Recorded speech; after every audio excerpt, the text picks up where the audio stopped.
روزہ بیسکلی فرض کرنے کی وجہ انسان اپنی خواہشات کو کنٹرول کرے، یہ مقصد ہے، تقویٰ ملے، پرہیزگاری ملے اور وہ اپنے نفس کو قابو کر سکے، کیونکہ نفس شیطان کا بڑا بھائی ہے، نفس شیطان سے بھی زیادہ شریر ہے۔ تو روزہ اس لیے فرض کیا گیا تاکہ بندہ مومن اپنی خواہشات کو روک کر اپنے نفس کو کنٹرول کر سکے، اور روزے کی حالت میں حلال چیزوں سے بھی وہ صرف نظر کرے تاکہ اس کی عادت اتنی پکی ہو جائے کہ یہ حرام کی طرف نہ بڑھے، یہ حرام کی طرف نہ بڑھے۔ تو یہ پریکٹس اپنی خواہشات کو قابو کرنے کی، نفس کو کنٹرول کرنے کی اور حرام چیزوں سے اپنی نظر کو بچانے کی، یہ اللہ پاک نے اس لیے روزے فرض کی، اور آخر میں فرمایا لعلکم تتقون، اس لیے فرض کیے تاکہ تمہیں پرہیزگاری ملے، کیونکہ جس نے اپنے نفس کو کنٹرول کر لیا نا میرے بھائی وہ پرہیزگار ہے، جس نے اپنے نفس کو قابو کر لیا۔ نفس بڑا شریر ہے،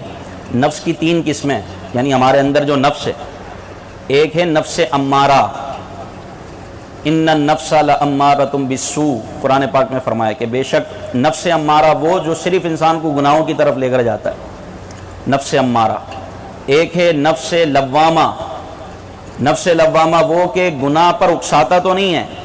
لیکن گناہ ہو جائے تو اب وہ اندر سے ملامت کرتا ہے۔ انسان کی ایک کیفیت ہوتی ہے جب گناہ ہو جاتا ہے تو وہ اس کا دل ملامت کرتا ہے، یار یہ تو نے کیا کر لیا، تو نے گناہ کر لیا، اس کو کہتے ہیں نفس لوامہ۔ اور ایک ہوتا ہے نفس مطمئنہ، جس کا کام صرف نیکی کی طرف ابھارنا ہوتا ہے،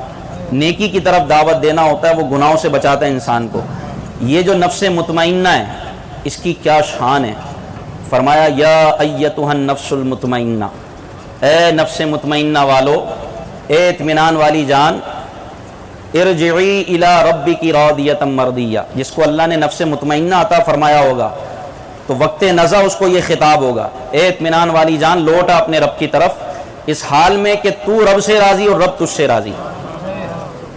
فادخلی فی عبادی، میرے عبادت گزار بندوں میں داخل ہو جا، وادخلی جنتی، اور بالآخر میری جنت میں داخل ہو جا۔ تو اللہ ہمیں نفس مطمئنہ عطا فرمائے۔ نفس لوامہ بھی اچھا ہے کہ انسان اگر گناہ کر لے تو اس کو توبہ کی توفیق ملتی ہے، اسی لیے عرب فرماتے ہیں رضا نفس دشمن ہے دم میں نہ آنا، رضا نفس دشمن ہے دم میں نہ آنا، کہاں تو نے دیکھے ہیں چندرانے والے، چندرانے والے یعنی دھوکہ دینے والے۔ نفس کی ایسی شرارتیں، اللہ پاک نفس و شیطان سے ہمیں بچائے۔ تو روزہ اس لیے فرض کیا گیا، اور دوسری وجہ علماء نے بیان فرمائی کہ سارا سال اللہ تبارک و تعالیٰ کی نعمتیں ہم کھاتے ہیں، اور کبھی ہو سکتا ہے کہ پورا سال ایسا وقت نہ آیا ہو کہ جس میں آپ نے فاقے کی شکل دیکھی ہو، بھوک کی شکل دیکھی ہو۔ یہ روزے اس لیے فرض کیے گئے تاکہ کھانے پینے والوں کو، مالداروں کو، امیروں کو بھوک کی کیفیت سے دوچار کیا جائے، ان کو پتہ چلے کہ جو بیچارے بھوکے ہیں ان پر بھوک طاری کیسے ہوتی ہے، کیونکہ بندہ بھوکا رہے گا تو اس کو بھوکوں کا احساس ہوگا نا، بھوکا رہے گا، خود اس کے اوپر یہ کیفیت گزرے گی تو اس کو احساس ہوگا، یار جن کو کھانے کو نہیں ہے، فاقے ہو رہے ہیں، جن کے پاس 2 وقت کی روٹی نہیں ہے،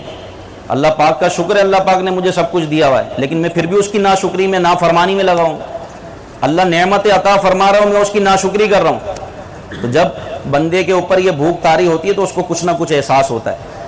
اور یہ بھی اللہ پاک جس کو توفیق دے اس کو احساس ہوتا ہے۔ اور اس لیے فرمایا گیا کہ اتنا بھر کر نہ کھائیں کہ روزے کا پتہ ہی نہ چلے پورا دن، شہری میں اتنا دبا کے کھا لیا، کھٹی کھٹی ڈگاریں آ رہی ہیں، پھر بندہ جا کے سو گیا، اس کو احساس تک نہیں ہوا روزے کا۔ تو یہ روزہ تھوڑی ہے، روزہ اس لیے رکھنے سے منع کیا کہ کھانے کا انتظار کرنا ہے، کھانے کا انتظار کرنے کے لیے، اچھی افطاری کرنے کے لیے، زبردست سحری کرنے کے لیے آپ نے روزہ رکھا۔ روزہ تو شرعی طور پر ہو جائے گا لیکن اس کی برکتیں اور اس کی جو اصل بیسک اور بنیاد تھی تقویٰ و پرہیزگاری وہ نصیب نہیں ہوگی۔ اس لیے تھوڑا سا فیل ہو کہ میرا روزہ ہے، تھوڑی پیاس لگے، تھوڑی بھوک لگے، پھر پتہ چلے کہ کربلا والوں نے کس طرح بھوک و پیاس میں 3 دن گزارے، لوگ کیسے فاقوں کا شکار ہوتے ہیں۔ پھر بندہ اللہ تبارک و تعالیٰ کی طرف بڑھتا ہے، اس کو آخرت کی یاد آتی ہے، اس کو غریبوں کا احساس ہوتا ہے، کیونکہ جب تک اس کیفیت سے بندہ دوچار نہیں ہوگا اس کو کسی غریب کا، کسی فقیر کا، کسی فاقہ کش کا جو ہے نا احساس نہیں ہو پائے گا۔ اس لیے اللہ پاک نے روزے فرض کیے کہ تمہیں تقویٰ اور پرہیزگاری ملے، اور اللہ تعالیٰ ایسی تقویٰ اور پرہیزگاری عطا فرماتا ہے کہ بندہ اگر سب کے سامنے ہو تو کھانے پینے سے رک جاتا ہے، لیکن کوئی نہیں دیکھ رہا، اس کے سامنے پانی بھی ہے، کھانا بھی ہے، گھر میں کوئی موجود نہیں ہے، چاہے تو بند کمرے میں جا کر، کمرے کے اندر کمرے میں جا کر وہ چاہے تو پانی پی سکتا ہے، کھانا کھا سکتا ہے، کوئی دیکھنے والا نہیں ہے، لیکن دیکھیں اللہ رمضان میں تقوی و پرہیزگاری کیسی عطا فرماتا ہے کہ بندہ مومن کو یہ یقین ہوتا ہے کوئی دیکھے نہ دیکھے میرا رب مجھے دیکھ رہا ہے۔